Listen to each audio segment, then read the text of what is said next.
السلام عليكم. القضيه ديال اليوم مأساويه بمعنى الكلمه. مشاو فيها 7 ديال الضحايا وما بينهم 4 ديال الاطفال.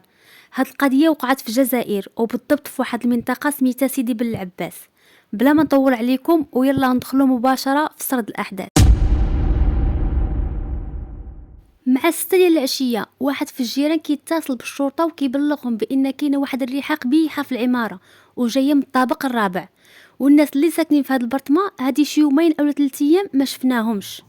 هنا البوليس غير كيسمعوا ريحه قبيحه كيعرفوا بان كاينه جثه وكيجيو في البلاصه. البوليس فاش جاو وبداو طالعين في الطروش شويه بشويه، محدهم كيقربوا للطابق الرابع وهما كيشموا ريحه قبيحه وبزاف. البوليس ما قدوش يدخلوا من الباب حيت كانت مسدوده مزيان، ديكشي علاش اتصلوا برجال الاطفاء بدورهم، جابوا معاهم هذيك الرافعه وهي اللي غيستعملوا باش يدخلوا من السرجم. البوليس كلفوا 2 من الوقايه المدنيه وهما اللي غيدخلوا من السرجم باش يفتحوا لهم الباب، وعطاوهم تعليمات خاصه باش ما يوقعش اتلاف البصمات.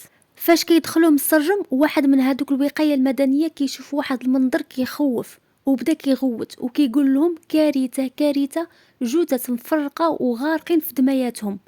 البوليس قالوا لهم سيروا فتحوا الباب وما تقيسوا حتى شي حاجه بيديكم. البوليس سولوهم قالوا لهم الباب من الداخل كيفاش مسدوده، واش دايز فيها الزكروم؟ قالوا لهم لا، ما دايزش فيها الزكروم، الباب مطرقه بالساروت، يعني بحال شي واحد خرج من الدار ودوز الساروت في الساقطه ومشى بحالاته. البوليس فاش دخلوا للدار كيلقاو حداهم واحد المنظر مرعب، لقاو 7 ديال الجثث، 3 ديال النساء و4 ديال الاطفال مقتولين ومشوهين، وكانوا متفرقين كل واحد فين مقتول، شي في بيت النعاس، شي في الصالون، شي في الحمام، شي في الكونوار، المهم مجزره حقيقيه. البوليس هزوا الضحايا وداوهم للطب الشرعي. الشرطه العلميه بداو كيرفعوا البصمات والادله من مسرح الجريمه، وهما كيبحثوا كيلقاو شي تصاور مقطعين طريفات صغار، وكيلقاو حداهم 2 ديال الحاله المدنيه مقطعين حتى هما. وفي الكوزينه كيلقاو واحد الشاقوره صغيره رفعوا عليها البصمات وداوها معاهم. المحققين سالوا معاين ديال الجريمه حتى الوحده ديال الصباح. السؤال هنا، شكون اللي دار هاد الجريمه؟ شكون هاد الوحش البشري اللي قدر يقتل 7 ديال الاشخاص، خصوصا ما بينهم 4 ديال الاطفال؟ شنو ذنبهم يموتوا بهاد الطريقه؟ ملي غتعرفوا شنو هو السبب راسكم غيحبس ديال بصح. المحققين عرفوا بان هذيك الدار ديال المراه سميتها نصيره وعندها 3 ديال الوليدات ومطلقه، وهذيك الدار سكنت فيها من بعد ما طليقها توفى، وساكنه معها اختها وعندها بنيه صغيره. اللي لقاوها مقتوله معاهم هذيك صاحبتهم سميتها ميمونه. يعني الضحايا كاينه نصيره واختها وصاحبتهم و4 ديال الاطفال. المحققين بداو كيسولوا الجيران واش سمعتوا شي غوات اولا شفتوا شي حاجه ماشي هي هذيك، المهم اي معلومات تقدر تنفعنا. الجيران اللي في هذيك العماره كاملين قالوا لهم ما شفنا والو ما سمعنا والو. البوليس هنا شكوا يقد يكونوا شي ارهابيين، في الاخر قالوا لا الارهابيين عندهم طريقه ديالهم خاصه في القتل، وحتى الا كانوا ارهابيين علاش غادي يقطعوا التصاور؟ من بعد قالوا هذا اللي قتلهم يقدر يكون شي حد من العائله اولا شي واحد تعرفهم مزيان بغى ينتقم منهم، حيت الجيران كانوا قالوا لهم بان هذيك الدار عليها سمعه قبيحه وفيها الداخل والخارج بزاف، وديما فيها القصاير والموسيقى، وشي مرات كينوضوا يدابزوا حتى كيدخلوا الجيران وكيفرقوهم. ديك الشيء علاش فاش وقعت الجريمه واخا غيسمعوا الغوات ما غيديوهاش فيهم، حيت ولفوا دائما كيسمعوا الصداع والموسيقى والهضره بالجد في هذيك الدار. هنا المحققين بداو كيشكوا في عائله الطليق نصيره، حيت كيلقاو بان خو الطليق ديال نصيره اللي هو العم ديال ولادها عنده سوابق، كان فايت سيب مرته من السرجم من الطابق الرابع وماتت. وفاش بداو كيحقوا معاه قال لهم هذه كانت مرت خاي وطلقها وخاي توفى، وانا عارفه بانها خارجه الطريق، ولكن ماشي لديك الدرجه اني نقتل جماعه ديال الناس اللي انا ما عارفش العدد ديالهم حتى شحال. المحققين ملي بداو كيبحثوا ما لقاو حتى شي دليل، وهنا رجعوا لنقطه الصفر. هنا المحققين جلسوا وبداو كيجمعوا المعلومات اللي عندهم كامله، وبقاو كيدوروا وكيرجعوا لهذيك الصوره اللي لقاوها مقطعه طريفات صغار. وهنا العميد الشرطه غيقول لهم دبروا راسكم، هذيك الصوره ضروري خاصكم تجمعوها وتقادوها وترجعوها كيف ما كانت في الاول، لان المجرم فاش قطعها اكيد بغى يخبع شي حاجه من موراها، اولا علاش غادي يقطعها؟ المشكله هنا ان هذيك الصوره كانت مقطعه طريفات صغار بزاف، وهنا خدات منهم اكثر من 7 ديال الساعات باش قدوا يلاقيوها. وهنا الصوره ولات واضحه. المحققين بداو كيعرضوا هاد الصوره على افراد الشرطه وعلى المواطنين، على الله وعسى يقدر شي واحد يتعرف على شي واحد فيهم في هاد الصوره. وهنا واحد من افراد الشرطه فاش شاف هذيك التصويره عقل على المراه اللي جالسه ما بين نصيره مولات الدار واختها، وهاد المراه كان سميتها العباسيه. البوليس مشاو جابوها في البلاصه، وفاش وراوها التصويره هذيك المراه اللي سميتها العباسيه قالت لهم هذه نصيره صاحبتي ومولفه دائما كنمشي عندها للدار، واخر مره مشيت لعندها كان نهار ديال الاربع مع 4 ديال العشيه، يعني قبل الجريمه ب4 ايام.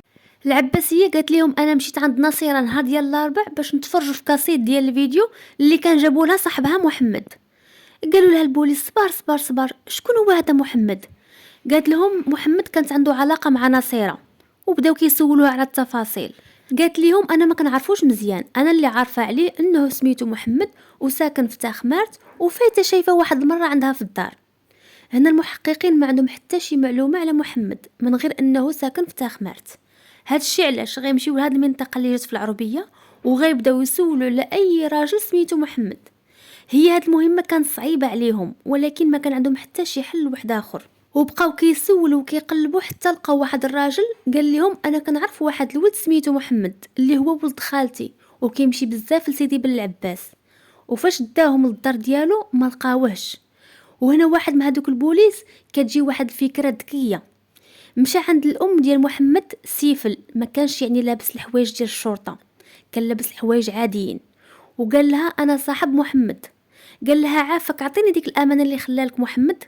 قالت له اولدي راه ما جاب لي حتى شي امانه. قالت له خلى هنايا غير واحد الكاسيت ديال الفيديو. قال لها واخا جيبيه ليا.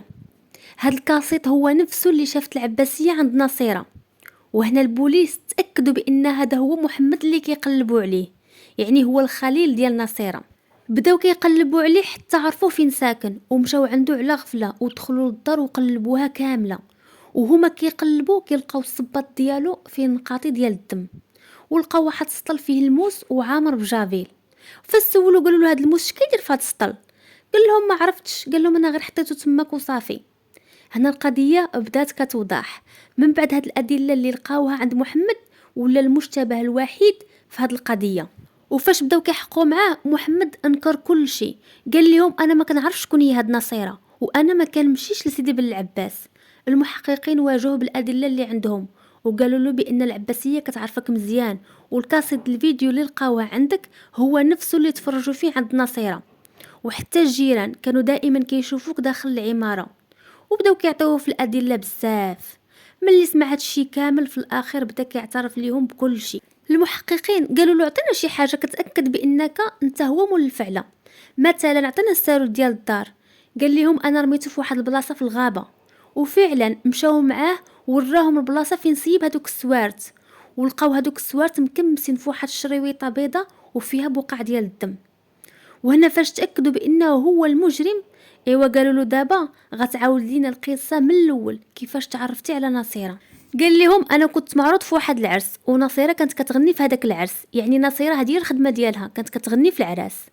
قال لهم شفتها وعجبتني بزاف، من بعد مشيت لعندها وقلت لها واش تزوجي بيا عرفي وانا اللي نبقى نصرف عليك. المشكله هنا ان محمد كان مزوج وعنده ولادو، ونصيره قالت له الا بغيتي تتزوج بيا سير طلق مرتك وعاد نتزوج بيك. وديك الشيء اللي كان. محمد مشى طلق مرته وخرجها من الدار هي وولادو، وجاب نصيره تسكن فيها. سكنت فيها تقريبا غير واحد الشهر او شهرين، من بعد رجعت لدارها. محمد كان كيصرف عليها فلوس بزاف، حيت محمد كان لاباس عليه هو وعائلته، كان عندهم الاراضي وعندهم المواشي، وكان كيمشي سيدي بن العباس باش كيبيع الاغنام ديالو، والفلوس اللي كيصورها كان كيخسرها كلها على نصيره، حتى ما كيبقى له حتى ريال. محمد سمح في حياته اللي كان عايشها ولا تابع غير نصيره، وعطيها غير القصاير والخروج والدخول وخسران ديال الفلوس. الدار اللي كانت عنده باعها، والارض اللي كانت عنده باعها، وحتى الغنم والبقر اللي كانوا عنده كل شي باعوا، وهذا الشيء كامل خسروا على نصيره. حيت نصيره كانت كل ساعه كتقول له عطيني فلوس، بغيت نشري الحوايج، بغيت نشري الذهب، بغيت نخرج، بغيت نمشي نقصر، بغيت حتى ما خلات عنده حتى شي درهم، يعني كانت كتستغله.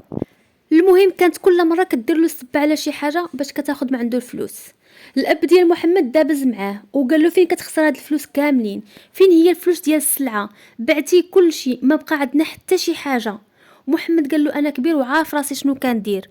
والاب ديالو قال له انا متبري منك، سير عطيني اتساع وسير بحالاتك، ما بغيتش نبقى نشوف وجهك. قال له الناس في الدوار كلشي ولا كضحك علينا. وهنا محمد فاش جرى عليه باه ما بقى عنده فين يمشي من غير نصيرة. هذاك النهار كان نهار ديال الاربع، يعني هو النهار اللي وقعت فيه الجريمه. محمد مشى عند نصيرة للدار، وفاش دخل لقى عندها ولد خالتها.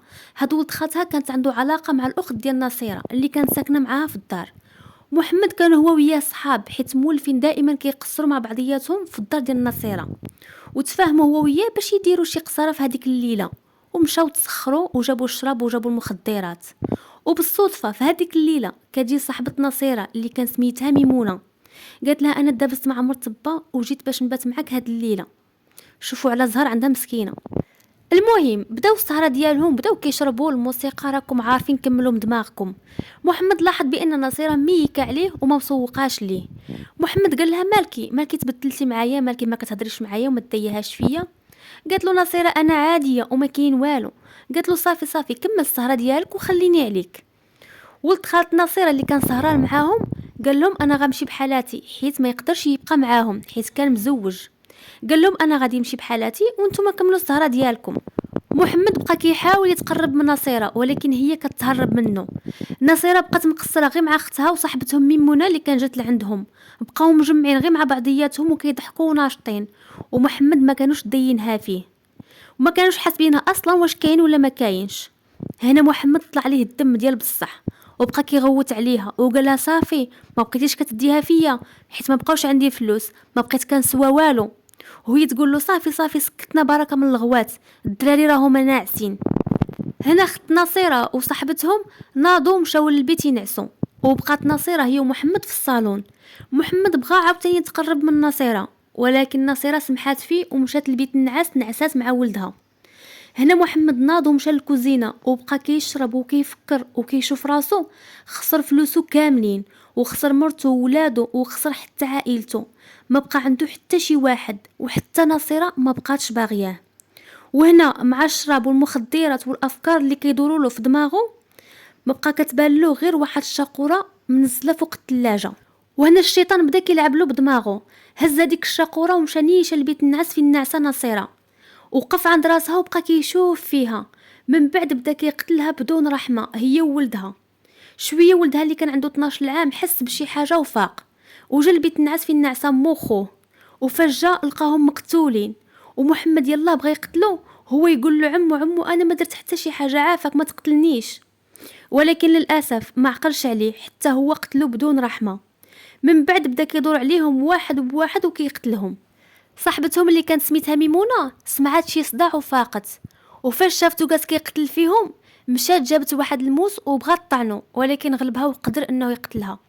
ميمونه واخا كانت مضروبه حاولت انها تنوض وتهرب، دخلت للحمام وبغات تسد عليها الباب ولكن تبعها ودخل موراها للحمام وقتلها تماك. وفاش سالا دار عليهم كاملين باش يتاكد بانهم ماتوا. من بعد مشى للبيت اللي كانت فيه نصيرة وعنقها وبس ليها راسها وبقى كيبكي، وقال ليها انت اللي وصلتيني لهاد الحاله حيت بغيتي تسيبيني الزنقه. من بعد ناض وقطع شي تصاور اللي كانوا منزلين تماك، وقطع الحاله المدني ديال نصيرة وديال اختها، وخدا السوارد ديال الدار وخرج وشد طاكسي ورجع لتخمارت وخلى من موراه مجزره. وقال البوليس هاد الايام اللي دازت مورا المجزره دوزتها كامله شراب.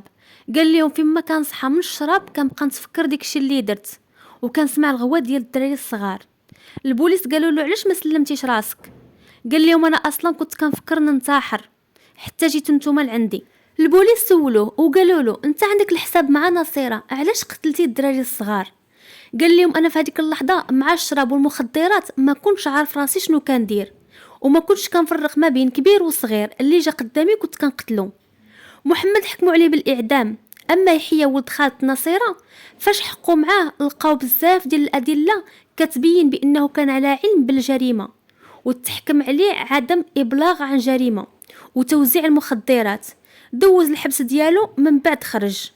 هاد الجريمه هزت المنطقه ديال سيدي بن العباس، خلات اثر كبير عند الناس، خصوصا ان القضيه كانت فيها اطفال اللي ماتوا بطريقه وحشيه، مع ان محمد كان كيبغي نصيرة وكان كيبغي حتى ولادها وكان مهلي فيهم بزاف وكان فاهم هو وياهم.